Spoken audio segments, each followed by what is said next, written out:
Buenas, yo soy Rocío y soy estudiante de Psicología de la UNED y hoy vamos con el tema 4 de Psicología de la Motivación, que son los motivos innatos. Es un tema bastante largo en el que se dan muchos puntos y muchos términos, lo que tenemos que tener muy en cuenta de las ideas claras y los conceptos claves. Punto 1, introducción. La fuerza interna impulsada, activa y dirige. Estos son los motivos innatos. Están los primarios y los secundarios. Los primarios van desde el nacimiento, que son relaciones con la subsistencia del individuo y de la especie, dice Palmero, y se explica mediante la homeostasis. Y los motivos secundarios son motivos aprendidos. En este caso, la homeostasis es el proceso mediante el que el organismo se autorregula de modo que consiga el equilibrio del medio interno. Dice Aguado, mantiene en los niveles adecuados los parámetros fisiológicos. Cuando hay una desviación, hay un feedback negativo que conlleva una reacción en la dirección opuesta. Madsen da 4 criterios diferenciados de los motivos primarios, que es el fisiológico, comparativo, de señal y de supervivencia. El fisiológico es donde existe una base orgánica. El comparativo es menos psicológico, entonces determina actos universales. El de señal son señales innatas y el de supervivencia son relevantes para conservar la vida. Estos 4 criterios han entrado en examen. Luego, los principales motivos primarios son el hambre, la sed, el impulso sexual, el descanso, el dormir, el impulso material, la temperatura, el oxígeno, la actividad y la evitación del dolor. Punto 2. Aspectos conductuales comunes de los motivos primarios o biológicos de hambre, sed, sueño y sexo. Se considera que la motivación sexual es no regulatoria, mientras que los motivos de hambre, sed y sueño son regulatorios. Comparten diversas características y son propositivas, encaminadas a conseguir objetivos concretos como comer, beber, dormir y copular. No son conductas reflejas, son persistentes y espontáneas. Están moduladas por múltiples factores. El hipotálamo y el sistema límbico intervienen en su regulación. Punto 3. El hambre. El hambre se explica mediante el modelo homeostático y se admite su actuación a largo y corto plazo. El motivo de hambre forma parte del sistema fisiológico responsable de regular distintos aspectos del medio interno del organismo, como son el aporte energético y nutritivo. La regulación automática de la ingesta de calorías se efectúa con la finalidad de prevenir el déficit de energía y mantener así un peso corporal estable. Es controlada por señales de hambre y señales de saciedad. A largo plazo es la regulación del peso corporal y la existencia de puntos de ajuste o de equilibrio. Son las reservas a largo plazo. Y a corto plazo es la ingesta de comida y saciedad, anticipatorio, que implica el sistema de reservas a corto plazo. Son múltiples los factores fisiológicos y psicológicos que influyen en el control del apetito y la saciedad. Los aspectos neurofisiológicos de la conducta de comer son los siguientes. 1. Captura del alimento. 2. Proceso digestivo. En este caso hablamos de la hipótesis glucostática que ha caído en examen, que es la señal para que el hambre, es la señal para el hambre, que es la disminución de la glucosa en sangre. La insulina aumenta la sensación de hambre. Las acciones de insulina y glucagón, que es la hormona del páncreas, son contrarias. El sistema homeostático de la conservación de energía, en este caso, la hipótesis lipostática. ¿Qué es esto? Pues regula la alimentación a largo plazo. Y las señales son proporcionales a la cantidad de grasa almacenada. El punto 3 es la distribución del alimento. Es importante decir que la glucosa y la insulina son reguladores químicos del hambre y la grelina es la que amenaza el hambre cuando se aproxima a las horas de comer. Pero es el cerebro, el hipotálamo, quien controla de manera automática la información sobre el estado del cuerpo. Y esto ha entrado, ¿vale? Tanto los 2 centros hipotalámicos que vienen ahora. Hay 2 centros hipotalámicos, áreas del hipotálamo, que controlan el deseo de comer. Está el hipotálamo lateral, que le llamamos HL, y el hipotálamo ventromedial, que le llamamos HVM. El hipotálamo lateral, hablamos que la glucosa es el azúcar simple que el organismo emplea para la obtención de energía. Y el metabolismo es el conjunto de intercambios que ocurren a nivel celular dentro del organismo y que provocan distintas reacciones químicas a partir de las cuales las células obtienen energía y sintetizan las sustancias que son necesarias para dicho organismo. El hipotálamo ventromedial. Actúan de manera recíproca para determinar un punto de ajuste para el tejido adiposo. Cuando se lesiona el hipotálamo lateral, los animales dejaban de correr, se llama afagia. Y en el hipotálamo ventromedial se come excesivamente, que se llama hiperfagia. y se altera la potabilidad de los alimentos, de modo que lo que sabe mal sabe mucho peor y lo que sabe bien sabe aún mejor. Participa el núcleo paraventricular. ¿Qué es la leptina? La leptina es la responsable de la sensación de la saciedad, es la que frena el apetito y adapta el cuerpo a los estados de hambre. Los humanos no siempre comemos para suplir carencias energéticas. Existe un aprendizaje y conducta de comer. Hablamos que la alimentación establece vínculos afectivos. El aprendizaje influye cuando tenemos hambre y en qué cosas tenemos ganas de comer. La ingesta es el proceso de recompensa en este caso. Luego existen unas preferencias condicionadas a los alimentos. Hay preferencia por los sabores dulces y salados que son genéticos y universales. Y existe un rechazo por los sabores amargos y ácidos. Lee y Cohen dicen que los receptores del sabor amargo es porque detectamos sustancias venenosas en las plantas. Y esto constituye un sistema de alarma precoz. Las preferencias aprendidas, que entran en examen, o entrado en examen, son consecuencias que se siguen tras la comida. Es una protección ante sustancias tóxicas o nocivas. Y luego existen las preferencias condicionadas, que es lo ingerido en la infancia. Las preferencias de sabor aprendidas, que también son adaptativas. Hay aversiones condicionadas al sabor. Se adquiere aversión a una sustancia que ocasiona malestar corporal. Es decir, si tú comes hoy mucho colacao, mañana o dentro de un mes vas a querer ver más el colacao porque te has sentado mal. Características de la comida. La palatabilidad de los alimentos tiene que ver con su valor hedónico. Una alta palatabilidad estimula el apetito. La variedad y la cantidad de alimentos aumenta la conducta de ingesta. Es decir, que un solo alimento produce una saciedad sensorial específica. Existen unos factores sociales y culturales. También se come por hábito o por consecuencia de la presencia de otros y del horario existente de comidas, influido por factores culturales y sociales. Organizamos eventos sociales. Esto quiere decir que es frecuente comer más cuando se está acompañado. Las influencias sociolaborales y culturales mediatizan en cada sociedad los horarios de comida, etc. Influye la publicidad también. El punto 4, la sed. La sed primaria o biológica ocurre cuando disminuye el volumen o concentración de los fluidos corporales. Es un estado motivacional. Son conductas regulatorias en las que actúa el hipotálamo. Ambas se han justificado por el modelo homeostático. Se muere antes de sed que de hambre. El 45,70% somos agua y si no, hay un desequilibrio hídrico. El equilibrio hídrico en este caso es el balance hídrico, que es la compensación entre ganancias y pérdidas de agua.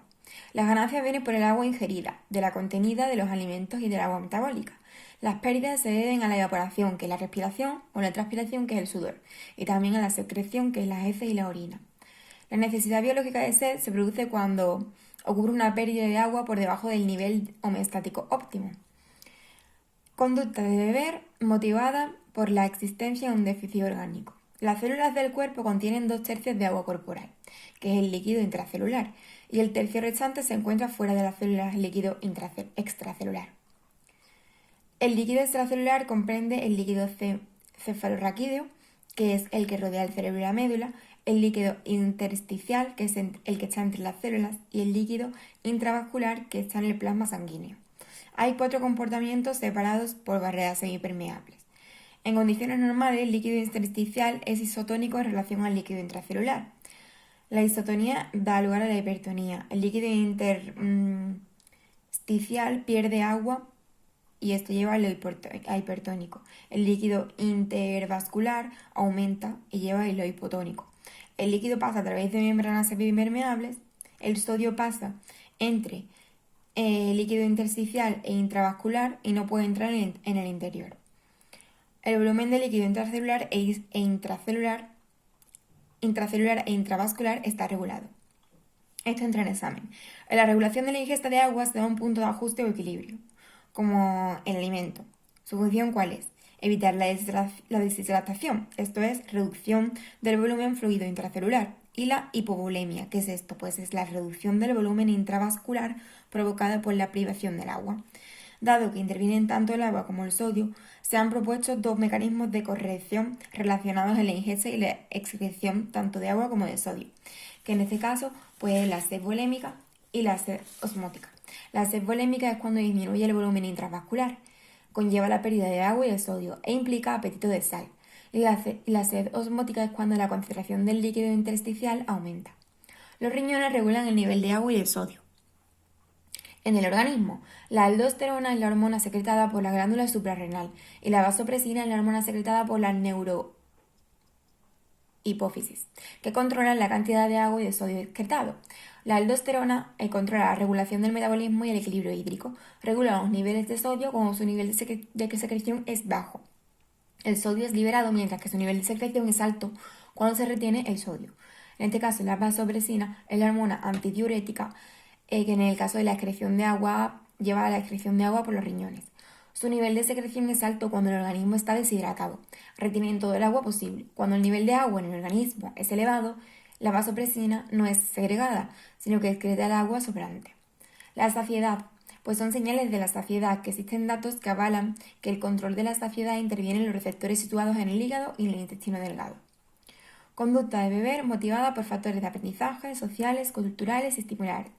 La ingesta espontánea ocasionada por desequilibrios hídricos, en este caso pues hablamos de que el aprendizaje mediatiza la conducta de beber. Beber se relaciona con acontecimientos sociales y culturales. Otra vez decimos de lo mismo. Las características de los líquidos influyen igualmente en su ingesta. Beber se relaciona estrechamente con la de comer. Punto 5. Sueño. El sueño sirve para recuperarse de las actividades físicas y para la reestructuración psíquica.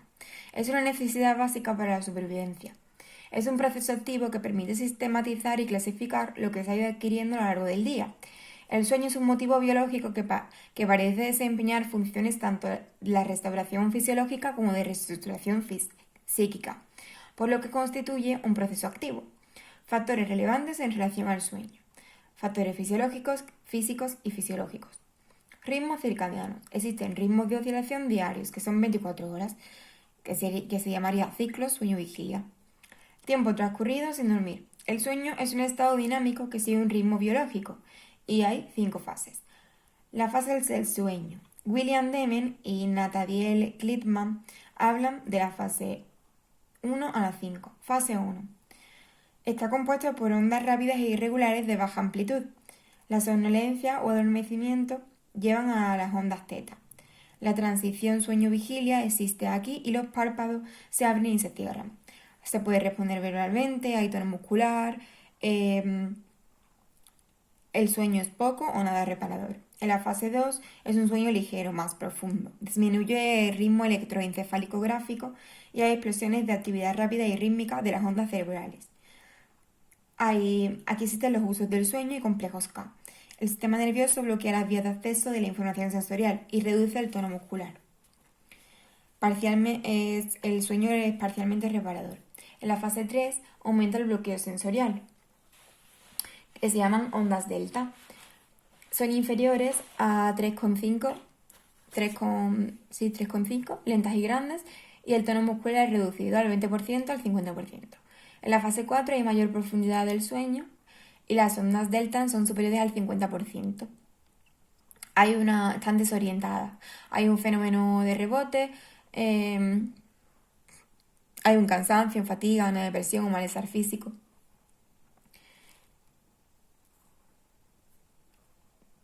Y luego está la fase del sueño humor, que es el sueño paradójico.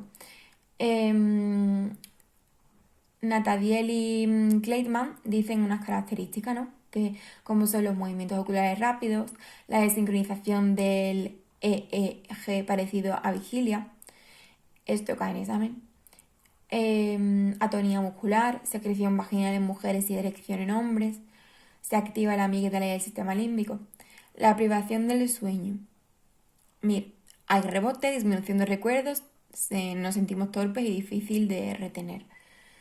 Hobson dice que hay percepciones visuales y motoras, imágenes raras y extrañas, los contenidos no encajan, una pérdida de estabilidad espacio-temporal, hay una carga emocional, los elementos de deseo y placer y no hay control voluntario. Existe un sueño lento que es NMOR. La rama parasimpática del sistema nervioso autónomo almacena energía. La temperatura corporal, sincronización del EEG, movimientos de ojos lentos o nulos y el tono muscular moderado. Funciones del sueño. Está la restauración del organismo y la supervivencia y adaptación. ¿Qué nos dice la privación del sueño? Pues 24 horas es la necesidad que tenemos de dormir. A las 24 horas hay necesidad de dormir, fatiga, ardor y sequedad de ojos.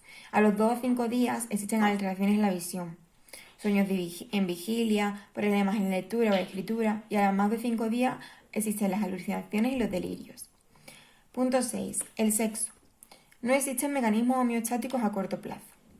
Una pregunta de examen que ha caído otros años. Las hormonas sexuales, ¿qué son? Pues determinan el nivel de activación, modulan y facilitan la actividad de conductas apropiadas. Existe dimorfismo sexual, es decir, que regulan y posibilitan de la conducta sexual.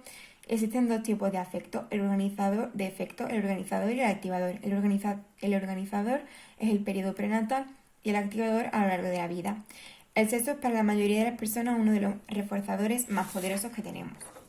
Y hasta aquí realmente es un resumen del tema 4, que es súper largo y extenso, y espero que aunque sean estos minutitos pues os hayan hecho repasar y quedaros con los conceptos más claves. Gracias y hasta el próximo capítulo.